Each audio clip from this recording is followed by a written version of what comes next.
Hello future engineers, welcome to the new video. ನಮ್ಮಲ್ಲೇ ಒಬ್ಬರು subscriber ಕೇಳಿದ್ರು ಈ ಥರ ಒಂದು ಪೋಲ್ ಮಾಡಿ ಅಂತ. ಸೆಕೆಂಡ್ ಎಕ್ಸ್ಟೆಂಡೆಡ್ ರೌಂಡಲ್ಲಿ ಯಾವ ರ್ಯಾಂಕಿನವರು ಎಷ್ಟು ಪರ್ಸೆಂಟೇಜ್ ಜನ ಪಾರ್ಟಿಸಿಪೇಟ್ ಮಾಡ್ತಿದ್ದಾರೆ ಅಂತ. ಸೊ ನೋಡೋಣ. 513 ಜನ ವೋಟ್ ಮಾಡಿದ್ದಾರೆ. ಇಲ್ಲಿ 513 ಜನ ವೋಟ್ ಮಾಡಿದ್ದಾರೆ. ಈ 513 ಜನದಲ್ಲಿ 10,000 to 20,000 ರ್ಯಾಂಕ್ ಇರುವವರು 28% ಪಾರ್ಟಿಸಿಪೇಟ್ ಮಾಡ್ತಿದ್ದಾರೆ ಸೆಕೆಂಡ್ ಎಕ್ಸ್ಟೆಂಡೆಡ್ ರೌಂಡಲ್ಲಿ. 20,000 to 30,000 ರ್ಯಾಂಕ್ ಒಳಗಡೆ ಇರೋರು 10% ಮಾತ್ರ ಪಾರ್ಟಿಸಿಪೇಟ್ ಮಾಡ್ತಿದ್ದಾರೆ.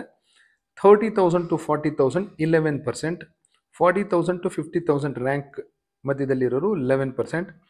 ಬಟ್ 50,000 to 60,000 ರ್ಯಾಂಕಿನ ಒಳಗಡೆ ಇರುವಂಥವರು ಸೆಕೆಂಡ್ ಎಕ್ಸ್ಟೆಂಡೆಡ್ ರೌಂಡಲ್ಲಿ ಪಾರ್ಟಿಸಿಪೇಟ್ ಮಾಡ್ತಿರೋದು 40% ಇದ್ದಾರೆ. ಸೊ 10,000 to 60,000 ಅಲ್ಲಿ ತಗೊಂಡಾಗ ಬ್ರ್ಯಾಕೆಟಲ್ಲಿ 50,000 to 60,000 ಇರೋರೆ 40% ಇದ್ದಾರೆ. ಸೊ 60 to 70,000 ನೋಡೋದಾದರೆ ಈ 60 to 70 ಈ ಪೋಲಲ್ಲಿ 458 ಜನ ಪಾರ್ಟಿಸಿಪೇಟ್ ಮಾಡಿದರು. ಇದು ಸಪ್ರೇಟ್ ಪೋಲು, ಯಾಕೆಂದರೆ ಒಂದು ಪೋಲಲ್ಲಿ ಈ 5 ಮಾತ್ರ ಆಪ್ಷನ್ ಕೊಡ್ಲಿಕ್ಕೆ ಆಗೋದು, 6ನೇ ಆಪ್ಷನ್ ಕೊಡ್ಲಿಕ್ಕೆ ಆಗೋದಿಲ್ಲ. ಹಾಗಾಗಿ ಅಲ್ಲಿ 60,000ಗೆ ಸ್ಟಾಪ್ ಮಾಡಿದ್ದೆ.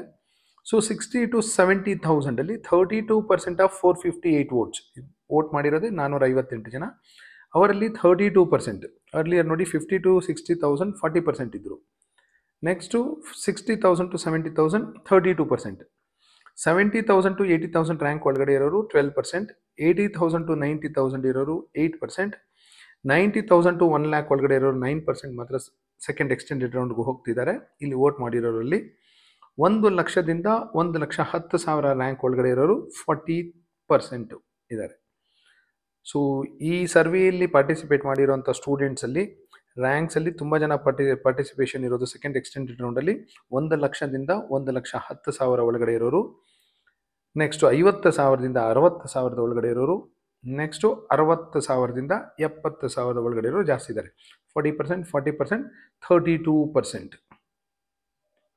ಇನ್ನು ಉಳಿದವರೆಲ್ಲ 28%, 10%ಇಂದ 10,000 to 20,000 ಒಳಗಡೆ ಇರೋರು 28%, ಇನ್ನೆಲ್ಲ 10%, 11% ಈ ಥರ ಇದೆ.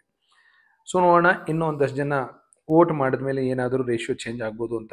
ಸೊ ಈಗ ಟಫ್ ಕಾಂಪಿಟೇಷನ್ ಇರೋದು 50,000 to 60,000 ರ್ಯಾಂಕ್ ಒಳಗಡೆ ಇರೋ ಸ್ಟೂಡೆಂಟ್ಸ್ ಮಧ್ಯೆ, 1 lakh to 1.1 lakh ಇರೋರ ಮಧ್ಯೆ, ಬಿಟ್ಟರೆ 60,000ದಿಂದ 70,000. ಉಳಿದ ರ್ಯಾಂಕ್ಗಳಲ್ಲಿ ಅಷ್ಟೊಂದು ಕಾಂಪಿಟೇಷನ್ ಇಲ್ಲ. ಈ ವೋಟ್ ಮಾಡಿರೋರಲ್ಲಿ ಮಾತ್ರ ನಾನು ಹೇಳ್ತಿರೋದು. ಸೊ ಇದು ಸ್ಯಾಂಪಲ್ಸು. ಈ ಸ್ಯಾಂಪಲ್ನೇ ನೀವು ಸ್ವಲ್ಪ ಜನರಲೈಸ್ ಮಾಡ್ಕೋಬೋದು, ಸ್ವಲ್ಪ ವೇರಿಯೇಷನ್ಸ್ ಮಾತ್ರ ಇರುತ್ತೆ. All the best for your second extended round counselling. Thank you.